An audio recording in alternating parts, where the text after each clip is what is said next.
And now please recognize the gentleman from Arkansas, the land of rice and ducks, Mr. Crawford, for 5 minutes. Thank you, Mr. Chairman. Thank you, Mr. Secretary, for being here. How often do you interact with the President's Council of Economic Advisors? I'm sorry, how often? How often do you interact with that council? I interacted with the chair yesterday. Really? Yes. I would suggest that y'all probably aren't singing from the same hymnal, because you just said that inflation was on a downward trajectory, when in fact the Council of Economic Advisors just said that grocery stores are actually causing inflation to increase, and that was a statement that as recently as February 1st. In fact, here's an article I'm happy to share with you. Biden takes aim at grocery chains over food prices. So it says here, President Biden has begun to accuse stores of overcharging shoppers as food costs remain a burden for consumers and a political problem for the president. He coined the phrase, I don't know that he coined it, but he used the phrase shrinkflation to describe how packaging, basically smaller portions in a bag charging the same price for, is having an impact on prices at the grocery store as well. So, you know, these accusations and charges and things of this nature about the evil Republicans just don't hold water. I think probably you should go revisit the Council of Economic Advisors, and maybe I'll get on the same page, because we're hearing mixed messages now from you and from the Council of Economic Advisors. There wasn't a question there, Secretary. Last year when you testified before the committee, I asked you about the adverse effect wage rate. You mentioned at the time that you preferred a solution for the AEWR was to pass the Farm Workforce Modernization Act.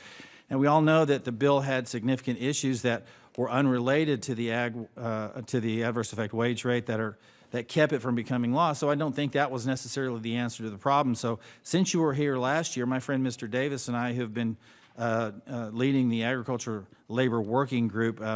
We've been hearing from everyone, and everyone has talked about, when I say everyone, I'm talking about stakeholder groups, ag employers across the country that have come in to share their concerns.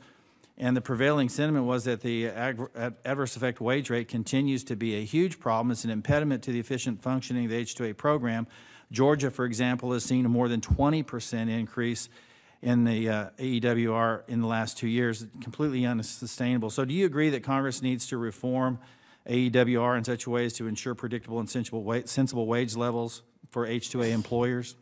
I think it makes sense for Congress to, if there are problems with the Farm Worker Modernization Act, to fix that and pass it, because it would create stability, it would create a range, it would create a predictability in the system. Let me ask you this, changing subject real quick here. As you know, in many USDA programs, especially in rural development, there are costly and time-consuming environmental processes that ultimately end in the project being a categorical exclusion from NEPA. The current system is a barrier to entry to potential borrowers, lenders, and grantees to participate in the system. And when they do, they often spend much time and money to meet paperwork requirements. All of it keeps funds from being deployed in rural America. The Department of Energy has already issued rules to make charging stations and solar projects categorically excluded within the DOT, and the Department of Homeland Security then adopted for their departments. My question is, what steps is USDA taking to implement the statutory categorical exclusions listed in the Fiscal Responsibility Act, specifically loan guarantees? And if no action has been taken yet, when can we expect actions to be taken by USDA to implement those provisions? We use categorical exclusions on a regular basis in our programs. When there's an opportunity to use it, we do use it. I'm particularly aware of how often we use it in the Forest Service in order to move processes along. Okay. 85% of the activities that we've done in our Forest Service the last 3 years have used CE. So we're not opposed to using it. We actually look for opportunities to use it. Oh, I hope that's true, because I have some constituents that are highly concerned with that. Let me shift gears again. Hopefully I can get an answer on this question. Your comments last month, you said, quote, "Here's the problem. Reference prices help a subset of farmers," end quote.